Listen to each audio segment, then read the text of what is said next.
올해는 광복된 지 73주년이 되는 해다. KBS, EBS 등 공영방송사뿐 아니라 JTBC, TVN도 광복절을 전후로 특집 프로그램을 준비했다. KBS, 위안부 강제 모집 증거 확인, 여성 독립운동가, 조명 14일 오후 10시 방송되는 KBS 1 시사기획창,은 광복절 특집으로 전쟁범죄를 다룬다.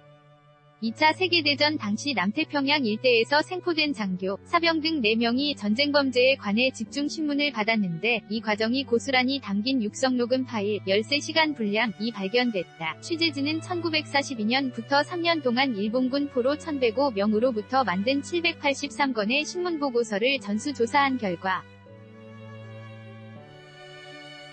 수십 건의 보고서에서 위안소가 일본군 주도로 설치 운영됐으며 강제로 모집됐다는 내용을 확인했다고 밝혔다. 시사기획창 전쟁범죄는 조선인 위안부에 대해 도의적인 책임만을 인정할 뿐 모집과 운영에 관한 국가 개입 등 법적 책임을 부인하는 일본 정부의 이중적 행태를 고발할 예정이다. 동시에 위안부 문제 해결을 위해 우리가 할 일이 무엇인지도 살핀다. 광복절 당일 오전 11시 5분에는 KBS 1 특집 다큐 독립운동을 한 의사들이 방송된다. 생명을 살리는 의사로 안정적인 삶을 살 수 있었으나 위험을 무릅쓰고 독립운동을 하니 태준, 세브란스의학교, 곽병규, 세브란스의학교, 나창헌, 경성해전, 위 일대기가 담겼다. 이태준은 독립운동의 연락 거점이자 군자금 경로인 병원 동해위국을 개업하고 몽골 왕주치의로 활동하는 등 몽골인들의 존경과 신뢰를 발판으로 많은 자금을 모아 독립운동을 지원했으나 비극적 최후를 맞았다. 곽병규는 기독교 청년의 총회, 해삼이기독교 예술단 등의 활동을 하며 신안촌 한인들과 독립자금을 모았다. 그의 셋째 딸 곽연찬 씨가 전하는 아버지에 관한 기억이 나온다. 나창헌은 임시정부 내 밀접 제거, 일제기관 파괴를 목적으로 하는 무장저항운동단체 병인이용대를 만든 인물이다. 일본 총영사관에 폭탄을 던지는 등 무장투쟁의 길을 걸은 나창헌의 삶을 광복회 부회장인 큰아들 나중화 씨의 증언을 통해 돌아본다. 같은 날 오후 7시 30분에는 KBS 1 특집 다큐 독립의 노래 그곳에 여성이 있었다.가 방송된다. 양반 부녀자층에서 유행했던 문학 형태인 내반가사, 규반가사를 통해 여성 독립운동가의 삶을 조명한다. 만주에서 남편인 석주 이상용 선생과 아들의 독립운동을 지원했던 김우락 여사를 비롯해 허은 여사, 이호성 여사 등 독립운동의 소회를 내반가사에 기록한 여성들이 등장한다.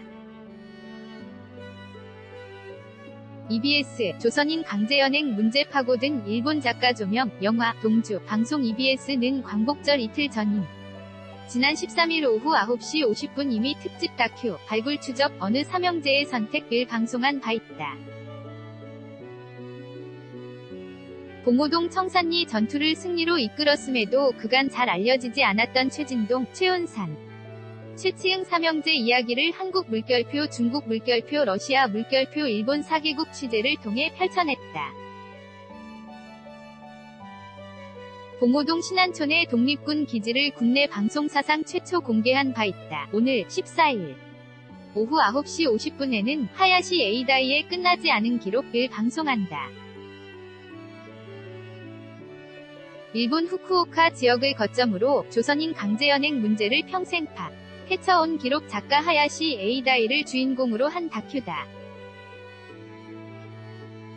고인은 일생을 바쳐 모은 사료 6천여 점을 한국 국가기록원에 기증했다.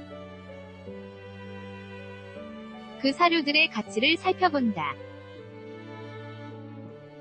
배우 강신일이 내레이션을 맡는다. 광복절 당일 낮 12시 10분에는 특선영화 동주가 방송된다.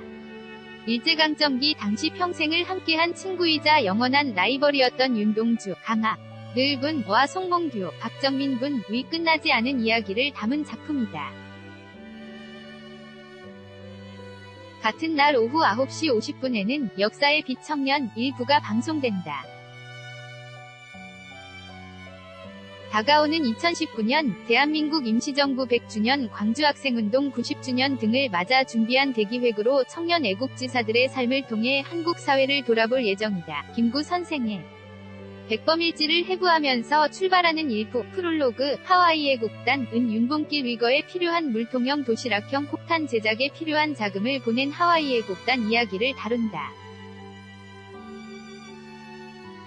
일제강점기를 12년 동안 살아본 경험자이자 존경받는 원로 배우인 이순재가 프로그램 진행자로 나선다. 차이나는 클라스, 최재형 선생 특집, 문제적 남자, 광복절 특집 JTBC는 광복절 당일 오후 9시 30분에 방송되는 차이나는 클라스에서 안중근 의사의 상관 김두성으로 추정되는 최재형 선생의 활약상을 다룬다. 30년 동안 만주 물결표 시베리아에서 활동했던 독립운동가를 연구해온 수원대의 사학과 박환 교수는 잊혀진 영웅들 그들 모두가 안중근이었다. 라는 주제로 문답을 나눈 안중근 의사의 상관으로 알려진 김두성의 정체는 여전히 확실하지 않지만 최근 최재형 선생이 유력한 인물로 떠오르고 있다는 것이 박환 교수의 설명이다. 최재형 선생은 러시아에서 자산을 내주며 한인을 후원한 인물이다. 14일 오후 11시에 방송되는 tvN 뇌색시대 문제적 남자는 독립운동가 후손으로 알려진 배우 한수연이 초대돼 뇌생남들과 특별한 역사 탐방을 할 예정이다. 출연진은 세 팀으로 나뉘어 일제강점기 시대 독립운동가들의 흔적을 찾고 의미를 되새긴다. 또한 한국사를 가르치는 최태성 강사가 등장해 일제강점기 독립운동가 이야기부터 매국을 선택한 변절자들의 이야기를 상세히 전한다.